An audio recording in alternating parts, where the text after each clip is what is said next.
Hello Aquarius, welcome to the Plaid Sheep Oracle. I will warn you now, as I've warned others, they're doing work on the facade of my building. I've been running the videos through a remove background noise thing, but there may still be a kind of rumbling in the background. We will see. It's silent at the moment. Just so you know.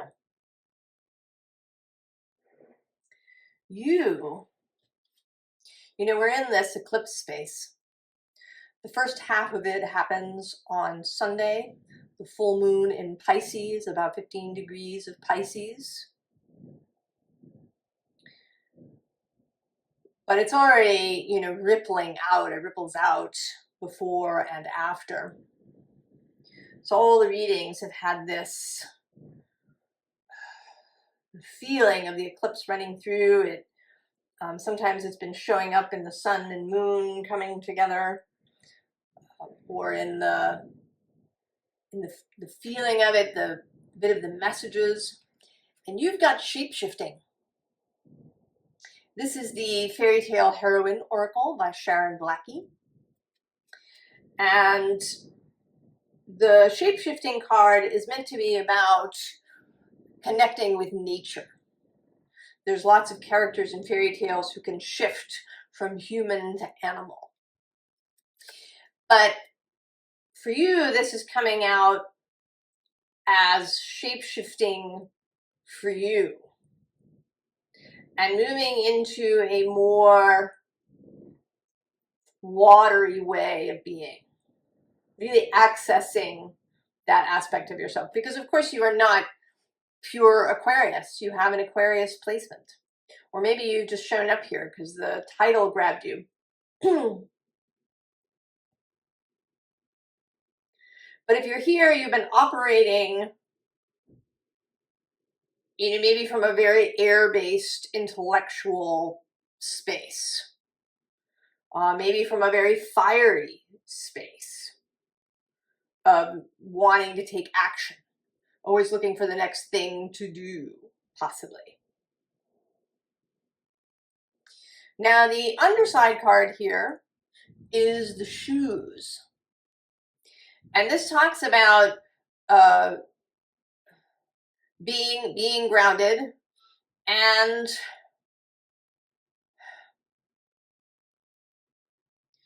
kind of choices about how you walk, right? This particular heroine, she trades her kind of homemade shoes that she had as a child for these fancy, shiny red shoes, and they take her over.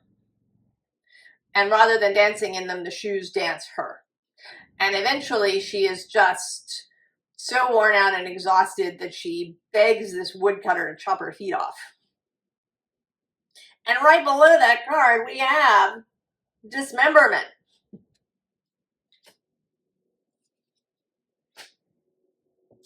And I think that the feet cutting off can sometimes be the tower moment in our life.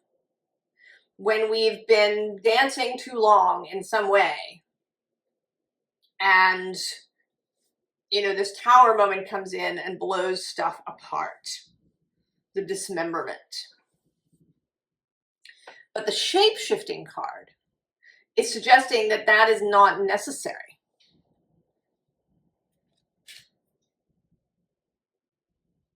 That there is another choice. You don't need the tower. You don't need to cut your feet off. You can shapeshift.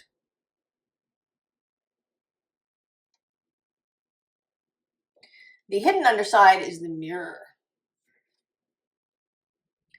And I think this is about asking the mirror, the magic mirror, to maybe help you see this other aspect of yourself, or this other way of moving that's much more watery and earthy in nature. And maybe, it's not so much about, ending up all the way over in the water, but about finding a better mix.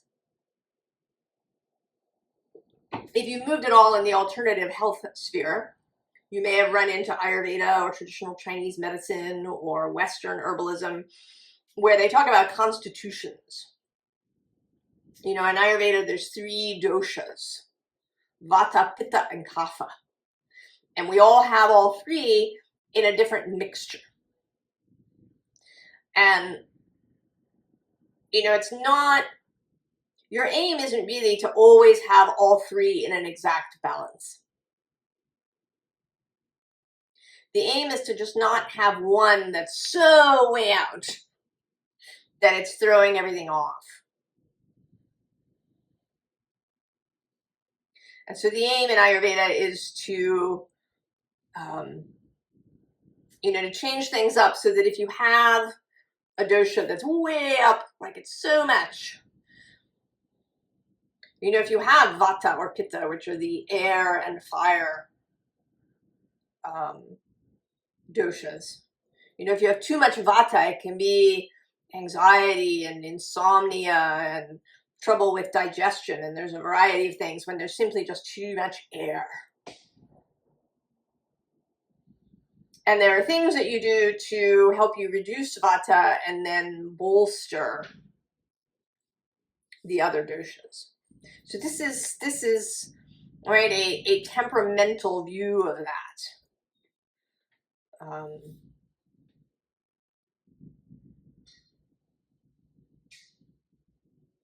In Western esoteric and holistic practice, there's choleric, very fiery.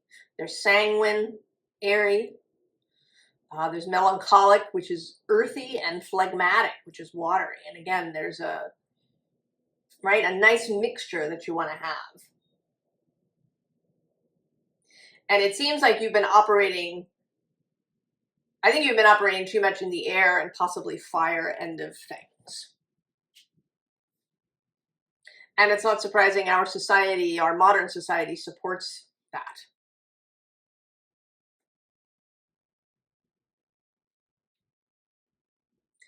And I think that maybe you're already in this process. I don't think this is an invitation to begin. I think you're already there, because the first card that comes out here is rest. And I actually, as I was shuffling this fairy tale deck, the sleeping card made itself seen.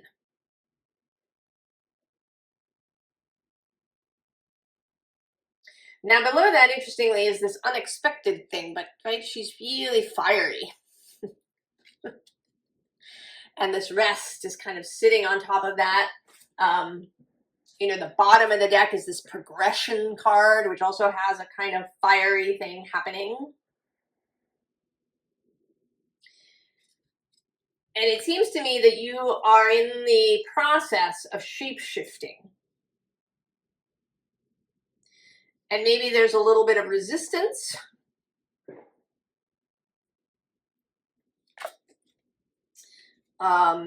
We have this guy.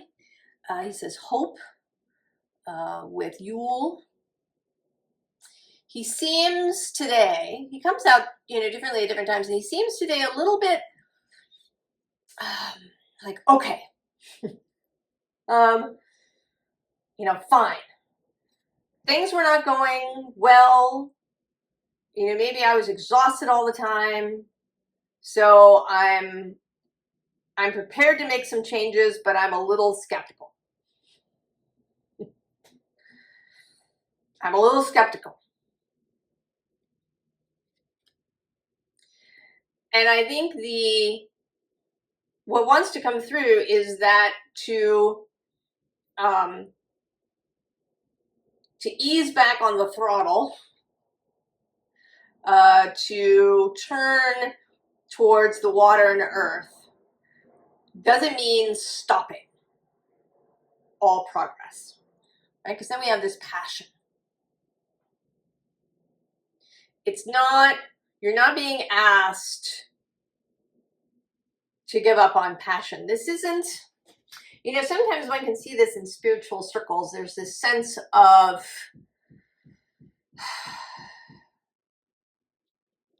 flatness. You know, the person dressed in all white robes, and they, you know, meditate 6 hours a day, and it's all just really flat.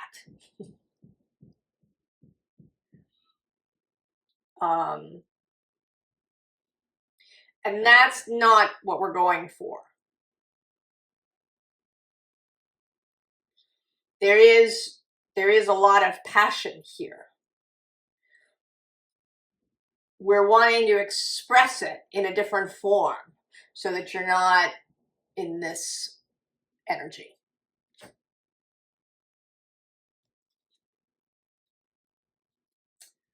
So we have preparation. This is Mabon, which is actually what we are approaching in the northern hemisphere. The fall equinox. This harvest time. You know, a time of gathering.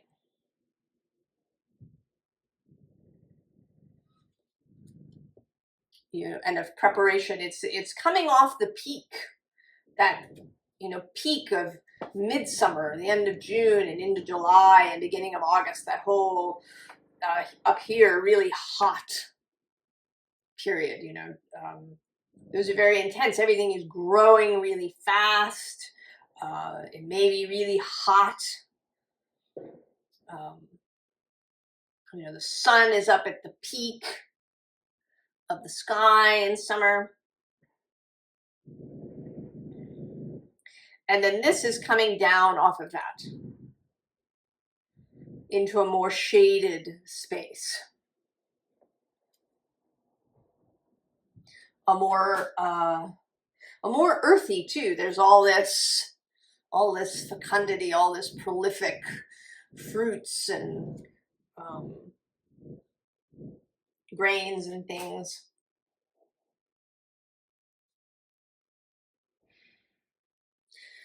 Also of harvest.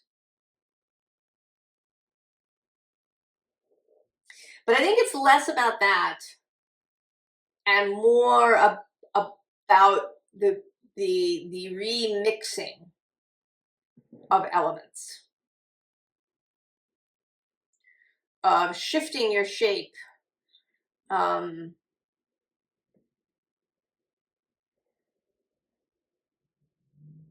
so that there's not so much air and fire. You know, interestingly, we have the Justice card coming out, and this is Athena, who is often associated with the intellect. But in this particular deck, she doesn't have a sword, she has a distaff, which is a tool used in spinning. It holds the fiber, or it holds a skein once you're, if you're plaiting several together. The distaff is certainly associated with women. The distaff side of your family is your mother's side. This sense of earth and water, of more receptivity. Right? She's not in armor, she's in a dress. And she does have her owl, but she is, you know, this is a much softer vision of Athena.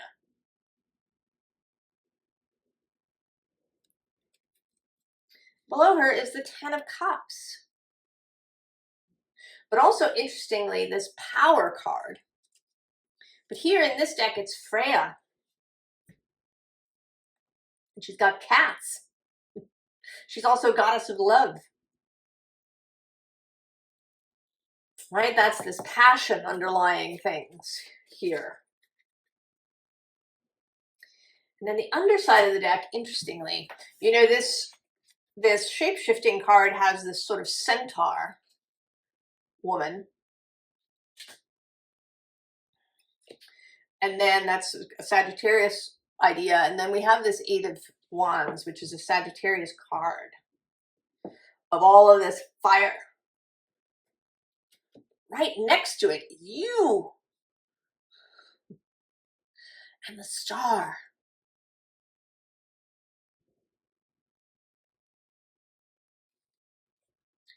So how to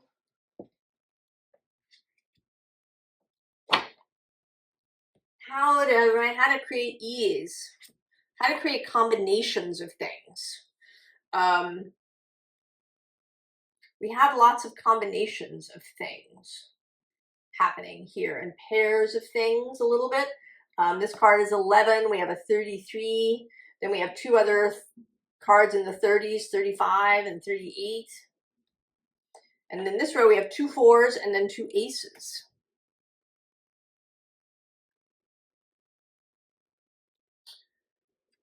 So the 4 of Wands, which is a coming together of two things. A union. And maybe in fact a union of 4 things, because then we double down on the 4 of Cups.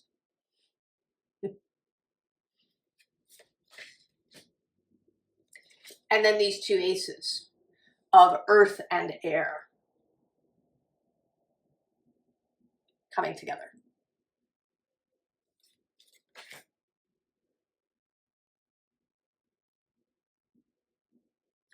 So how to shapeshift, and you know, I think there's stuff that everybody that's coming here to this collective has been engaging with, working on, however you want to put it.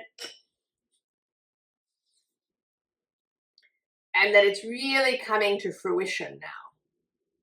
It may have felt like there was a lot of back and forth. You know, you knew that you wanted to bring more grounding, more emotional feeling, following your feelings,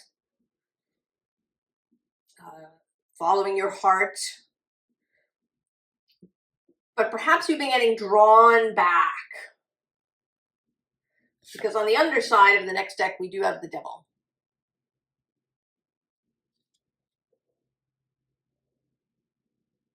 You know, in these two, often the figures are shown sort of side by side, but here they've got their backs to each other. And there may have been some aspect of yourself that just didn't want to hear it. You know, I've been doing it this way for my whole life.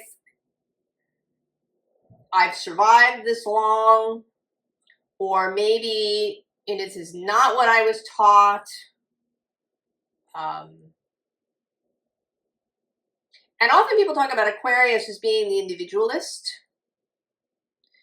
but Aquarius can also be the follower. There's the two sides. And both of those have a good and a difficult. So the innovator can be great, but there can also be, you know, innovation just for the sake of rebellion. You know, always needing to be different. And then on the other side, there's the lovely idea of community and being attuned to people around you and wanting, you know, a sense of communion and cohesion.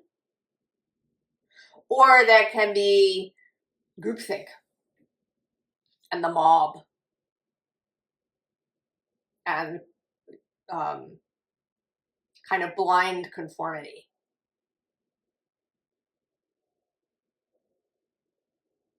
And this may also be some of the tug of war that happens within you.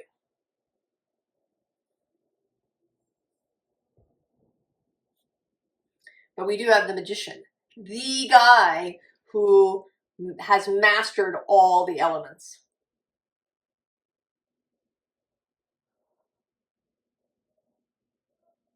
He's not,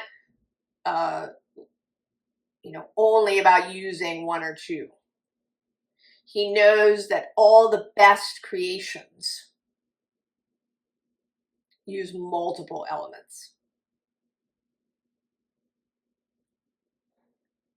Below him is this 7 of staves, this dedication to something, this commitment. And then below that is another 2 actually two twos I'm seeing now. There's the Two of Sacred Circles and the Two of Staves. There may be, I mean, this has been coming through kind of subtly. So it might not be for everybody. It may just be for some, but there is some kind of meetup, some kind of union that is happening. We do have this Passion card. We've had the Four of Wands. We've had all these twos coming through. We even have the Two of Cups in the next row.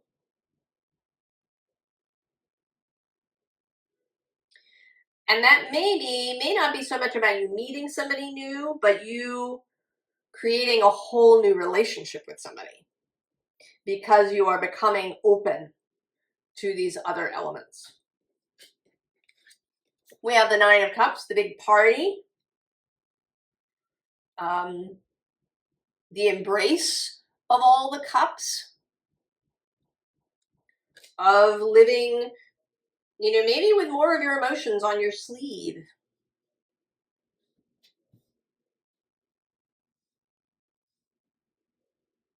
You know, and it might even be the ability to perceive other people's emotions. I was actually watching on the Disney Channel the little mini-series of Hawkeye. And it was interesting to me that Kate Bishop sees Hawkeye as very stoic, as somebody who doesn't reveal his emotions.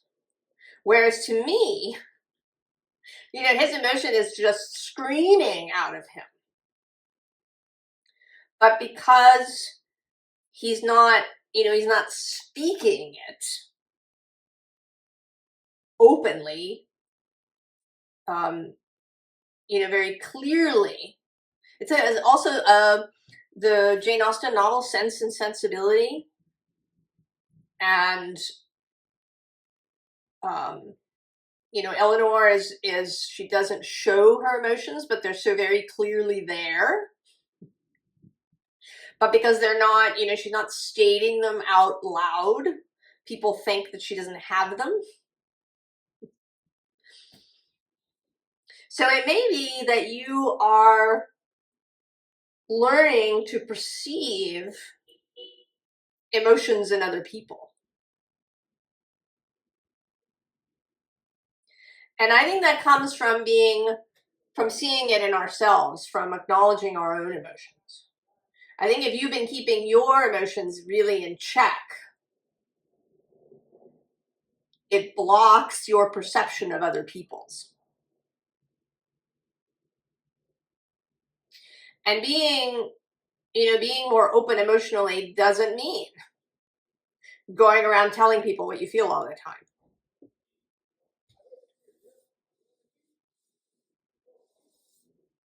Right? We tend to think in our society in extremes. It's all of this or all of that. But, you know, that's not how it needs to be. You know, most of us actually live in the middle space. Living in this magician space where all the elements are honored. And then we have the Fool. And here it seems actually, you know, maybe it's a willingness to take advice from other people, or a willingness to take advice from your own soul, to listen to your heart. There is a kind of feeling of infinity in this card because she's holding this card, and then in that card there will be someone holding this card, and on into infinity.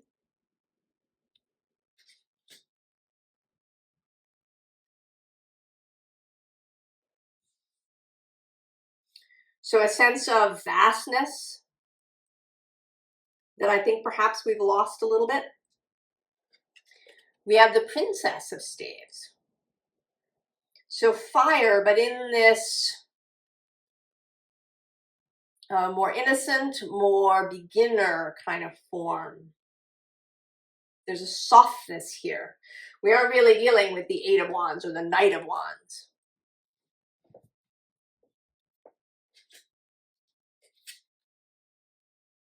And then we have the Eight of Cups. And this card has actually been coming through as fulfillment, as really understanding all of these cups. It might be coming to terms with some of them. There might be forgiveness involved in some of them, of self or other. But there's a sense of integration, that the cups have been seen and known and understood and integrated. And now we can, we can move on.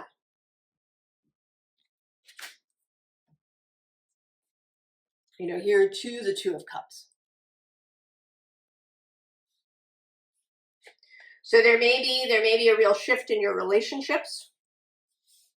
It may be that you are now becoming much more open to real intimacy in relationships. Because we do have the Five of Earth here at the bottom. And it's absolutely possible to be in this energy while in a relationship with someone.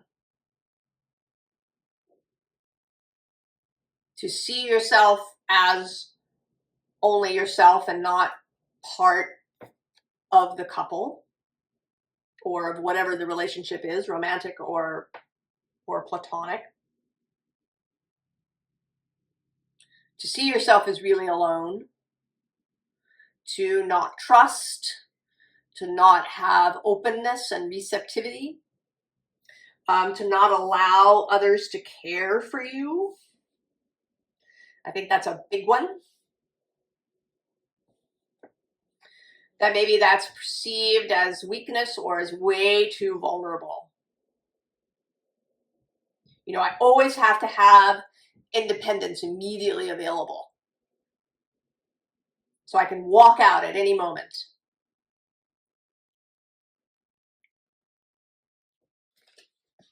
Below the Two of Cups is this messenger of fire, but she's not, she's not the knight on his horse.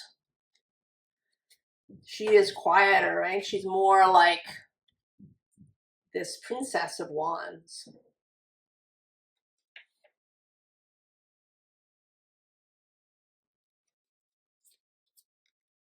There's a softness. And then we have another two, the Two of Wands reappearing, Two of Fire.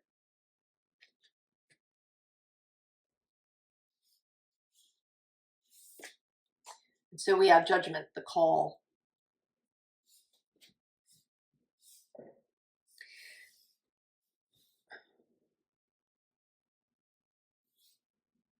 This feels like the eclipse. Traditionally, Judgment is associated with the element of fire, but it's feeling rather plutonic here.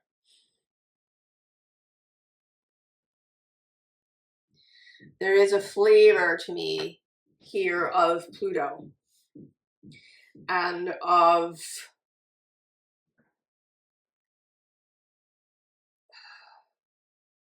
really allowing this shape-shifting to occur.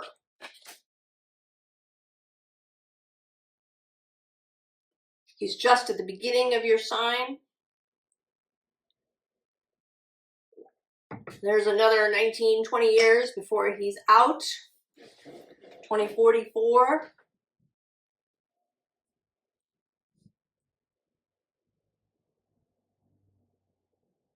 So I think there is lots of time for all kinds of interesting shifts and changes in your life. But the first thing is allowing of these other elements to exist in much bigger proportion. Because we have the Nine of Earth and the Nine of Air. Right? The Ace of Pentacles and the Ace of Swords to here.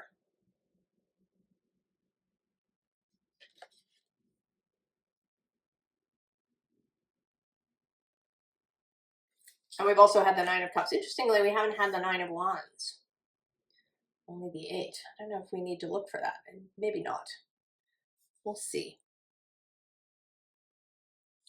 And then the Seven of Stones.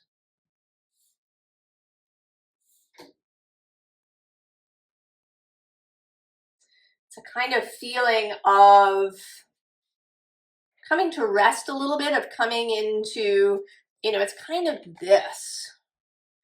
The harvest.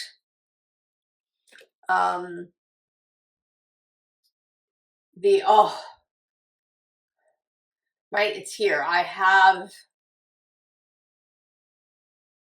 done it. I have allowed this mixture, and now I'm really embodying it.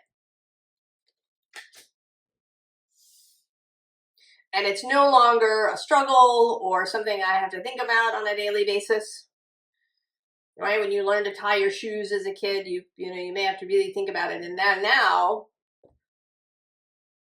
you know, a year later, you're just tying your shoes without thinking about it.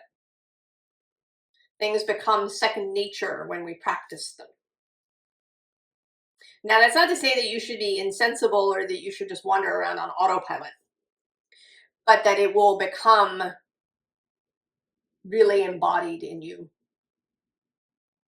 It will be natural. Now, when I was shuffling this deck, a card jumped out. And I didn't really want to be part of the spread, just to be in the background, and it's the Queen of Cups. She is there. That watery, intuitive, empathetic, compassionate, mystical energy. You know, not that you become the Queen of Cups, but that she is there and you can call on that energy. Formal advice. The Six of Tides. Six of Cups. Often people talk about the Six of Cups as the past, but I always think of it, or mostly, as the stilling of the waters. Right? We have that Five of Cups, which is about disappointment and grief and pain and loss and turbulence, turbulent waters. And then the Six is coming out of the storm. Quieter waters, just a gentle breeze to move your sailboat. It may be that you have avoided the waters because you found them painful or overwhelming, but that is no longer the case. It doesn't need to be. Below this is another two of stones.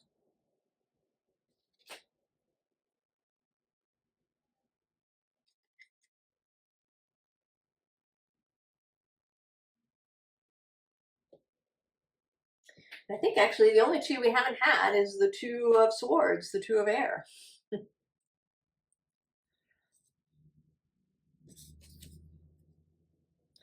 bottom is the Page of Air. That page energy. It's a message that's been running through the readings of innocence, of being, of having faith, of having positive expectations, of having an open mind, of being willing to learn, being willing for things to be different, not as expected. Eight of Spires. Coming out of that analysis paralysis of the Eight of Swords. Into Temperance. How lovely is that? Temperance, the mixing of things in the desired proportion.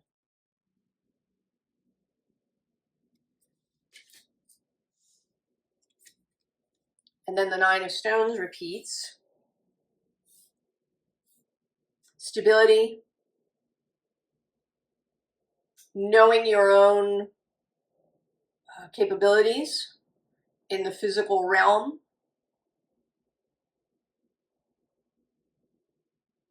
knowing that you can create, that you can be the magician.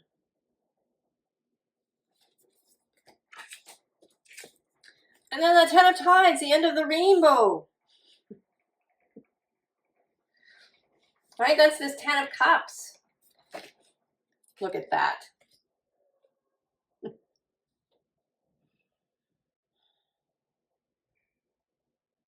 Allow the happiness, allow the emotional fulfillment, allow the emotional connections to other people, allow people to see, and know that people do see.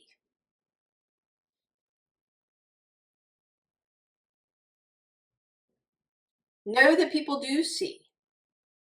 Sometimes we think that we've hidden everything really well, but there are others around us who can see, and they do see.